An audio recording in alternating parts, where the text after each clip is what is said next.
Actually, you do have the August 4th one. I do. Hold on a second, use mine. Okay, 1 second here. we can get that. Yep. That's why I delayed on the, here we go. I got it right here. It just has the wrong date at the top. It is the correct date. Yep. That's it there. It's already there. Okay. First order of business, discuss and possible action on minutes from the past meeting. Is there any questions, changes? Move to approve. Is there a second? I wasn't there. Second. All those in favor? Aye. Claims for August 18th, we have a new claim sheet on the desk. It's the amount of $609,412.14. Questions or comments? I'll move to approve. Second. All in favor? Aye. Opposed? Motion carries. Discussion, possible action, propose second police school liaison officer. Do you want to do operator's licenses? Oh, I'm sorry, I skipped over operator license. The staff recommends that we have 5 regular operators licensed for the period of August 19th, 2014 to June 30th, 2016. Melanie Betterly, Anthony DeBruzzi, Jamie Houston, Carol Raffley, and Deanne Robach. Is there a motion to approve? Move to approve. Is there a second? Second. All those in favor? Aye.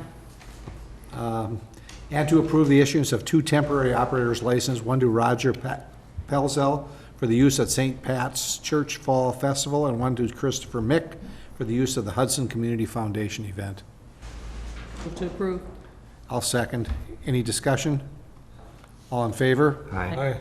Motion carries. Next item on the agenda is the discussion possible action on proposed second officer for school liaison. Chief Jensen.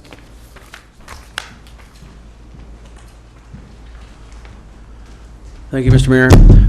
After the August 4th council meeting, Mr. Merced, the mayor, and I met with Tim Erickson, the financial director from the school district, to try to work out some more of the financing in regards to the second school resource officer. We do have a tentative agreement with Tim, who's going to bring it back to the school board when they meet at the end of the month. But basically, the agreement is this, that the second school resource officer will officially start January 1 at 75-25, 75% by the school district, 25% by the city, that the current school resource officer contract will run at the same rate it is now, at 67.33, till January 1, when it too will go over to 75-25. Then, if the school district wishes for the second school resource officer to start sooner, the school district would pick up the total cost until the beginning of January of 2000. So there would be no cost to the city at all. The school district would pick up the whole thing. In talking with Mr. Erickson, they're not sure if that would happen or not, but tentatively right now, they're both he's in agreement that both of them would start at that 75-25 on January 1. And Mr. Erickson's here if you have any questions for him. Questions? I just have one for Marty, actually. Yep. Are you going to be able to budget for this? Well, that's what we're hoping for. Yeah, I don't have it in my budget right now. Obviously, my budget's tight. Right. If we were to budget this, we would have to try to find the money in the 2015 budget cycle. Okay. And But if you don't get it, probably can't be done then. Correct. the number on the issue sheet is 37,000. I don't believe that's correct. Unless you got an older one. It's 27,600. You must have an older one on it. It should be 27.6 Right. for each one, for a full year for the city. 13,388, correct? Correct. 27.6 for both total. Right. For the Correct. full year, it's split in 2 halves because Right. they go July 1st. I just want to make Right. that clear, because you've got 37 on yours, Right. right? Still for your budget, a steep number right now. That's Well, Yeah. it is a steep number, but if you take a look at it, currently, right now, we're budgeting around 33,000 for a year for that school resource officer. January 1 would be our new budget. We'll actually decrease it by about $4,500. Okay. So we just have to come up with the rest of the 27,000 of that. So we're taking a look at probably finding about 22,000. And with the extra police officer in the summer months covering vacations and covering, we can probably see some reduction in overtime. Correct. our whole goal with that second officer is to be able to use them in areas that we need extra patrol in. Traffic enforcement, patrols down in the parks. If our schedule is short due to shortages or vacations, we can plug them into the schedule and that'll help out. So there is some offset. Correct. Where are you at on overtime this year, Marty? I think the last time I checked with the, I think it was the end of July, we were right around that 49 to 50%. So we're right on course with it. And it should be at like 57, 58, so you're a little bit under. Right. So Yeah, This, oh, I'll move to approve. Is there a second? second. Any other discussion? I just wanted to say this passed unanimously out of the Public Safety Committee. correct. Again, this is tentative. The school board still has to approve it as well. And it would be subject to budget, the 2015 budget decisions. Okay, should I change my motion to, I will move to approve based on school board approval as well as the 2015 That the funds become Yeah. made available. funding or budget decisions that will be made. Okay, is that okay with the second? Okay. Any other discussion? All those in favor? Aye. Opposed? Motion carries. Thank you. Thanks, Tim. Next, we have fire inspections. Chief St. Martin, Fire Chief. I left a little packet, just a little PowerPoint on to each one of you. Just gonna go over really quick, if you have any questions. I know a few of you have already seen this.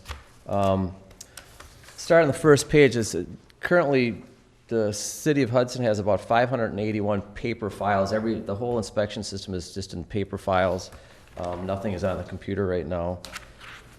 With that said, a majority of those inspections need to be done twice a year, which would hit us at a mark of a minimum of 1,000 inspections per year to be done. At that rate, right now, it's really not too attainable with to be in compliance. I also expect approximately 15 to 20 new inspections at least for the year 2014. We have the Badger Drive project. And then also a lot of these files are, one property would be considered for a strip mall, so there actually might be 10 or 12 in each. And then as I'm going through the files, I'm finding 2 apartment buildings. There'll be 2 or 3 apartment buildings with the same owner under one file. So I think I'm going to find we have more actual files and inspections than we currently have with that 581. Chief, can I ask you a question? That two inspections a year, is it our, that's our requirement? That's a state requirement. We're going to address that later in a possible ordinance change if the council Okay. decides to do that. So it is a state or is it a local that we It's a put state requirement. to have 2? To have 2 on certain occupancies, which would cover about 2/3 of what we have in Okay. the city of All Hudson. right, thank you. So, and then also during the same time, we're doing the plan reviews and sprinkler inspections with all the new projects and retrofits. So any of the sprinkler inspections, I'm doing at the same time and doing the plan reviews. And I think all of you know that with the full-time chief now, we also lost the full-time inspector. So we're actually negative, and we really had 2 employees, and now we're back down to 1. So the inspection duties, he's gone, and then, but this chief duties, which the council deemed needed to be done by a full-time is taking that. So there's a lot of time that we're taking and trying to fill 2 jobs and kind of doing it myself. The next page is kind of allocation of the 2% dues. The 2% dues come from the state. They give us 2% back of, I guess, the insurance dues. And that's just a breakdown of what the city's getting. You can see the city gets like 56,000. It can just go down. But if you add it all up, it's about 15% of our total operating budget comes from those 2% dues.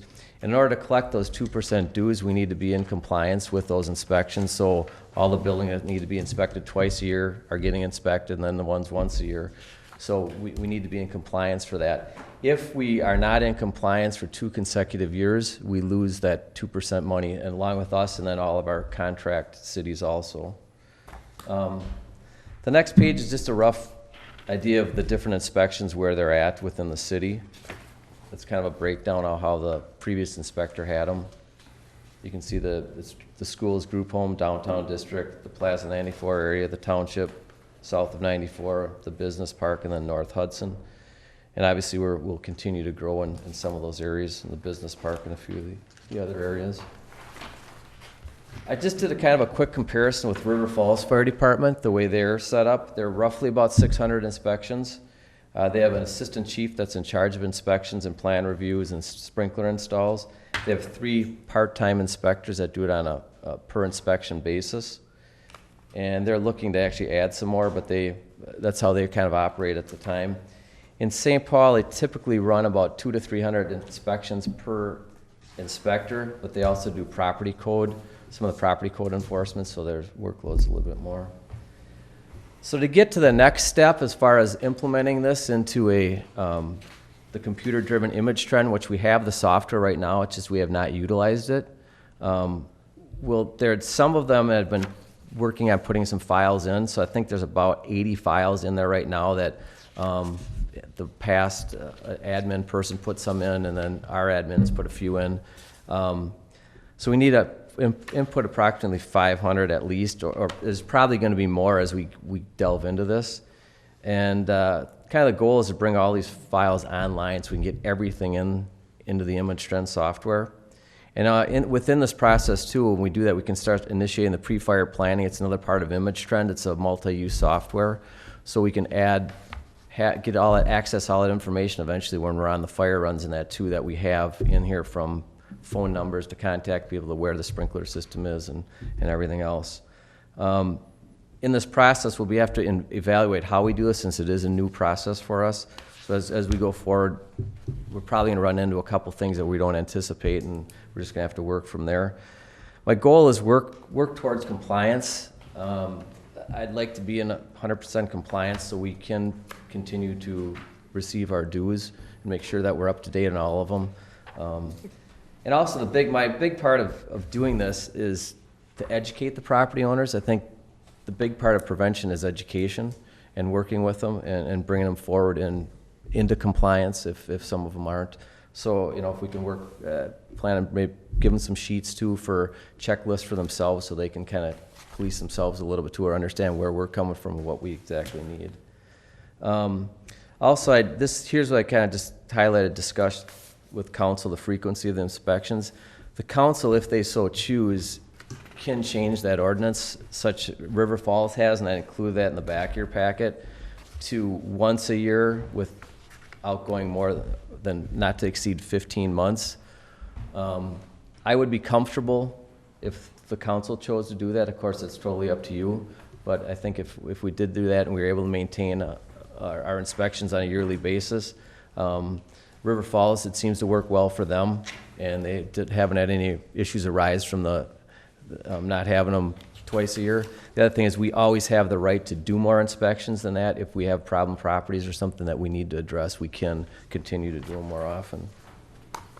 Do we lose the 2% dues if we do then though, or? No, because you would be in compliance by changing the statute. With the city? With the city, no. And the advisory board voted on this, and they were all for it. So, because each of their townships would also have to adopt the same frequency of inspections ordinance. Okay.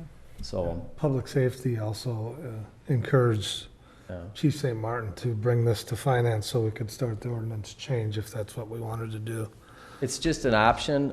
It seems to work well for them, and I think if we want to make all these inspections attainable, I think it's it's one option that we can do to make sure we get cycled through for everybody. So, and against that's up to the council to make that decision. But I just River Falls, similar sized town, similar in inspections, so that's what they do, and it seems to work. So the state would allow a local ordinance to that's supersede a state supersede, ordinance? yeah, to this extent, and that's, and then we would still be eligible for our 2% dues if we have this ordinance. They allow that. So is the 500 inspections or 584, is that currently, or is that if we do twice a year? That would be current files. We really don't have a good database, Okay. so by doing the math, it'd be a minimum of 1,000 inspections if you consider roughly 2/3 of them twice a year. So, and I'm guessing if we dig in, there's probably a few more than that. So if we did it once a year, we're looking maybe around 600. But if we did it as currently, we should be doing over 1,000 inspections a year. Okay. So. So kind of the next step would be is I want to get this information input into the system, into the image trend. And we have approximately 500 inspections to input. Each inspection takes about 20 minutes to do. Part of that is because we want to cross-reference information with the county, because if we want to make sure all that, because some of the files haven't been updated for a little while, we want to make sure all that information we're putting is correct with property owners and that. So when we're putting it in, we want to cross-reference it. And I also want to have a person who understands fire inspections doing it, because there's a lot of other information. It's not just data entry as far as what kind of occupancy it is and other fire-related information, so that we're not going back and having to redo it or keep adding stuff. Because then once they put it in the right order, I'm able to go back and go to image trend, and we can glean information like how many mercantiles do we have, or we can do a lot more breakdown. We can dive into it much deeper with that data, but it has to be put in correctly in order to really utilize it later on. So that being said, it would probably be about 167 hours of data entry. At 8 hours a day is like 21 days of data entry. And then what we'd also do is create what we call a deficiency bank. So in image trend software, when you go out and we would call a fire extinguisher or the safety, a door not closed, it would automatically put in there, and we could just hit that, the deficiency would automatically populate. The advantage of that too is that everyone gets the same one. We're consistent. So on all those, they're consistently called for everybody, and if you get it, it's going to say the same thing as if Rich gets it. So it's that. So once we create that bank, we can continue to add to it, but it just helps out with efficiency too and consistency. So I'm kind of proposing for the balance of this year, and of course have to address next year and then the budget cycle, but for this year would be a 24 hours per week employee, a contract employee, and a month-to-month contract with no benefits, minimum of 24 hours a week for two, and then I'd like to add in 15, but that, again, that's just something we have to address in the budget cycle, not here. Next year, if we move forward with this, I'd like to look into augmenting that part-time person, like with what River Falls does with the stipend firefighters. Right now, we're putting on a class this fall. We have about 4 firefighters signed up to get their inspector's license, and then we would hopefully be able to utilize them on a stipend basis and use them in the future. So it's kind of more looking forward, not really what we're talking about tonight, but I wanted to touch on it just to let you know what in the future I'm thinking about, and I got the class going, and so it's How many assistant chiefs do you have, Chief? 2. And are they available for inspections? No, They're not certified, right? they're not, and then also they really just don't have the time. The assistant chief in River Falls has 3 assistant chiefs, and so that 3rd chief is kind of in charge of inspections. So it's something I could look into, though, if you want to add another assistant chief. It's definitely an option. Like I say, what I'm presenting here is just an option, and ideas. I'm open for any other ideas that the council may have. So Well, my question I have is, do we want an input person or a inspection person? I mean, if we want to get all our stuff inputted, wouldn't we want to have someone that can, or can we get both? That's the question I have. the person I have in mind for, and obviously we have to put it off contract, is an inspector who could do both. And that's why I think with the data entry part, it's important we have someone who's qualified and understands the data, so it's input right. So could we save maybe a little bit on getting someone just to do data entry on the front end? But if it's not done correctly, we have to go back and redo it. So my proposal this person would be an inspector, a certified inspector who did do the input. So. Okay.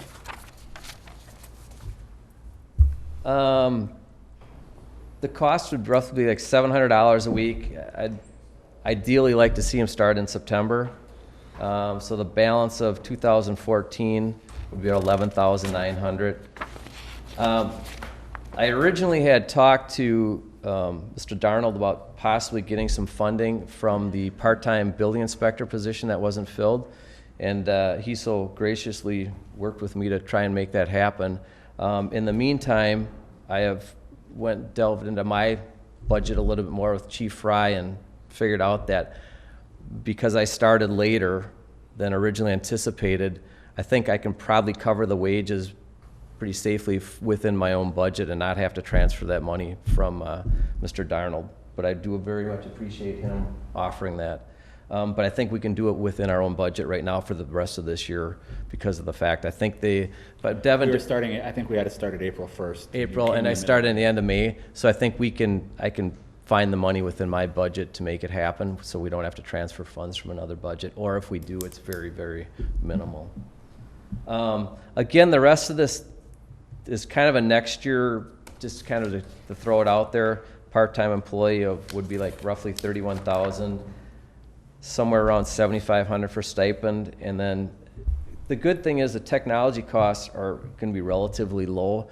Image Trend is updating their software in October, and we'll be able to use like iPads instead of their special notebooks that they've needed in the past. So that'll drastically reduce any cost we would have with technology in the past. I think they're about $1,500 a piece for their certain notebooks they needed. So, and then I just figured in uniforms, roughly $250. We'd put them in uniforms. I definitely want the inspectors out there representing the city and the fire department in a uniform. So, kind of just capping it, my immediate goals are to bring all the inspections online, and just for better record keeping and for more generating compliance letters that are consistent throughout the city and throughout the inspectors. So if we have 3 or 4 inspectors eventually doing things, our letters are going to look consistent and the inspections are going to be consistent. Now focus on completing the current inspections for the years that are tied to our 2% dues. We need to really kind of get on track, bring this online, and really get going on those. And if we hired this person who was an inspector for the balance of the year, I'd like to see after a couple months, hopefully get them out into the streets and start doing inspections and trying to get maybe caught up on some of those areas that we need to touch on. Again, I want to hire someone with inspection knowledge to complete the above tasks. I've said it a couple times, we need to get the right information in the right spots. And if we have an inspector, we have someone who's qualified to do the inspections, they understand where the information goes. Because it's a lot more than just putting this and that. It's the occupancy type, it's a hazard type. So that's, I believe, a really important factor of, filling this position. And then again, whether it would be this person or somebody else, next year, again, that's the budget cycle moving forward, I'd like to continue to keep some type of positions for some consistency in the inspections. So, and then is there any questions or comments? So do you feel that, excuse me, do you feel if you get this particular person, it looks like it's within your budget, so that you'll be able to get up to date with all your input between now and the end of the year, and then hopefully start to get the inspections completed? Yeah, the input, I definitely think we can get 100% input. As far as caught up on the inspections, there's a lot of data out there that we just don't have because everything's on paper. So without physically going through each and every file, it's hard to tell exactly where we're at.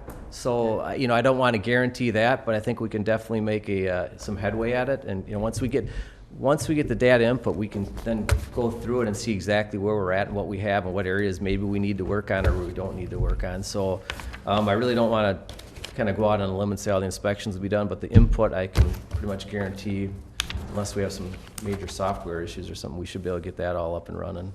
Okay. Anybody else? Next, for your next budget, I would assume that the other position that you're looking for, you put that into the next year's budget? Yeah, we're working on that right now. And then get our partners to buy into it also? Yeah. I asked that question as well. Huh? I asked that question as well to Jim, I think, to take it back and see if they were willing to Yep. take a little bit of an increase. Yep. Well, I think we have to look to it, we went from a full-time, basically at best, 1.5 with the chief, and now we're kind of down. So I think if we really want to make this happen, we need to get some help out in the street and move forward with it and get out there. And then This is the last sheet is just, that's River Falls ordinance on, if you have any interest in, looking at that. That's, again, totally up to you as a council, though. Okay. The advisory board did, they were for changing it, and it sounded like they were all gonna bring it back to their respective cities and possibly look at changing it, so. What's your, Well, I agree with changing the policy and moving forward with this, so. You want us to direct the council or city attorney to? why don't we take it to council? I think we have it on council. Yep. Shouldn't the council, full For the council? ordinance? Yeah. That finance would recommend that we do this? But Well, the ordinance isn't on the agenda, though. Well, you could recommend her to create Yeah, an just to ordinance. bring it back to the next council meeting. We want to get it into your hands to. Yeah, bring an ordinance back, Yeah. Yep. yeah. I'll move we approve the request by Chief St. Martin 11.9, but it's budgeted, but just, for 11-9. Yep. And ordinance change, refer to council. Okay. Second. Any other discussion? All those in favor? Aye. Opposed? Motion carries. Thank you. Thank you for your time, appreciate it. Yep. Okay, next item on the agenda is the sidewalk program. Discussion, possible action on request to allocate capital and stormwater utility funds for overruns on 2013 sidewalk. Mr. Zulli. Good evening. 2013 sidewalk replacement program, I'd like to clarify that also, that it says sidewalk program, but we also include curb and gutter replacement, and that also we have for years. The contract for the sidewalk curb and gutter program for this year was awarded actually last fall to Zappa Brothers for $42,162. We ran into some issues, and just want to clarify the issue sheet. There was a additional catch basin in that. We were doing repairs in the alleyway between 4th and 5th Street on Elm Street, removing some curb and gutter. When the section of curb and gutter was removed, catch basin caved in. It's kind of in a critical area where we've had some stormwater issues, so I felt that that should be repaired immediately. Was that the big percentage of the 13,000? That was the $3,200. Okay. In the storm of 2013, we had a few sidewalks. Those are that additional fees or costs of $776. We thought that we'd include those in the sidewalk, in that bid also, as long as they were doing sidewalks. The biggest issue came when we did the Walnut Street curb and gutter. That was part of the storm damage, and that alone, if you look at, I don't know if you guys have the breakdowns for the quantities and the cost. No, I don't think we do. I don't think you do, but that 383 feet of curb and gutter, just alone for removal was $4,000. Replacing that curb and gutter was $13,475. Removing asphalt was $1,365. Asphalt replacement was higher because when they started, usually we take a 2-foot or 30-inch cut so we can get the forms in and then compact it. And if you go up there, you can see how irregular it is. It was just because the road kind of just basically fell apart. So a lot of times we say we're going to take out 10 feet, but a section of curb and gutter might break on this end or might break on this end. So all of a sudden you might say we're taking 10 or 20 feet out, and it's 25 or 30. So things are out of our, hand every once in a while. So if you add up just that Walnut Street curb and gutter for 385 feet, there's some saw cutting in there, miscellaneous things, but that totals over $30,000 in itself. And that's storm related. So possibly, I know we're getting some money back from FEMA. I don't know exactly, that certainly could be put toward this. Or I don't know if the contingency fund would cover things like this. But we do have money for the 2014 sidewalk replacement program. We could use those funds for that. That's where you recommended it, right? 13,776? And then That was just my thoughts, but Well, I think it just means you have to do less sidewalks this year. Well, we gotta think about the park when we're putting the sidewalks in at the park down there when we do the, Right. Parking lot. parking spots. So I would like to see it come from contingency. I think there was an emergency situation with the Walnut Street and it inflated the budget situation. I think it had to come out of the sidewalk program that we have. Well, it shows a balance of 39,598, doesn't it? Yep. So What is the we balance? got the money in the sidewalk What's the, budget. what's the balance in the emergency? I remember we did the Walnut Contingency. Street of when we Just had a- transferred. Well, there's We're a, gonna- there's a thing on later after that. I want to say it's about 80,000, so after, if you approve this other for the fuel, you'd have about 45,000. It was a washout from the storm, so why wouldn't we use the emergency funds? We used it on Walnut Street when it washed out before. We used emergency contingency funds. And I'd rather see it used out of emergency funds so we can continue on and not fall further behind in our sidewalk program. And I think Mary's right about more sidewalks when we do the parking downtown. That's your call. And I'm not We're looking, repairing sidewalks down there, we're creating them, it's gonna cost more. so I would suggest that we would take the 13.7 out of the emergency fund. Yeah, I'd rather go with the sidewalk funds, and if we have to go later on with the contingencies, we go later on with the contingencies. As long as you have the funds to pay for it, pay for it. You run out of money, then you talk about what you need to do later. I And then you agree. take it out of contingency. I mean, because then it really is a contingency. Right now, it's not a contingency because you have the funds to pay for it out of your sidewalk. So why is it a contingency when you have the money available to pay for it? I guess it doesn't matter. I Yeah. mean, we used it as an emergency once before. Yeah, I just don't like, if you have the money to pay for it out of the fund, And I pay for it. agree with you. I And mean, I then don't- then when the fund is empty and we have to We do get to something. the end of the year, for On an example. emergency basis, if we have to do something on an emergency basis, we have contingency left, we take it out of contingency. Let's Because then we remember really this cost it. conversation, though, so when we do have these projects, we don't forget that that's what we did. Yeah.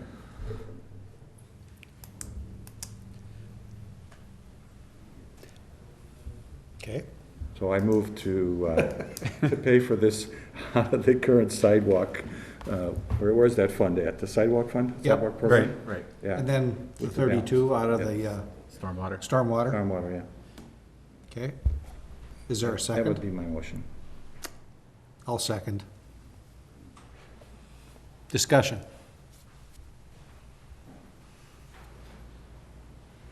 I like the fact that you want to have it paid for, one way or the other, but Yeah, my only point is, as long as you have the money to pay for it, pay for it. And then when we get to the point where we don't have the funds, then it's an emergency, and it's a contingency at that point in time where it qualifies to be a contingency. did that turn into an emergency? It was caused by the storm. It wasn't planned, was It it? was an emergency. Well, emergency and contingency are two different.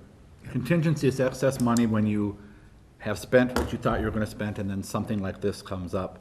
But usually you, as Rich said, usually you would spend your budgeted first, and then as you need it, you would take it out of contingency. How much do you have in the sidewalk program for this year? 39,598. That's it? I mean, that's what, current balance. yep. So do we have any scheduled sidewalk programs right now? Chuck is working on the inventory, but these were sidewalks that we had to get done. I mean, it was, No, I'm talking about in the future, for this year. every year we go through a citywide inventory and we go through and we take the money that we have and we'd prioritize. Yep. So you'd have 26,000 this year. But when we did the budget for this year, we did not put in the budget that, well, I didn't, when the council approved the budget, I should say, Public Works was not aware of the park sidewalks that were going to occur, to Correct. continue. But So- that can come out of the parking fund. That's part of the parking, or you mean the additional? Yes. side- Yeah, okay. That's a capital project that we can talk about then. Well, we have a motion and a second, and we're over 7 o'clock, so if there is, I'll call for call for a vote. All in favor? Aye. Aye. Aye. Opposed? No. Motion carries. Thank you, Tom. Let's put the last two items for the, we'll just put those on to council. so we can bring everybody in. Move to adjourn. Is there a second? Second? All in favor? Aye. Aye. Motion carries.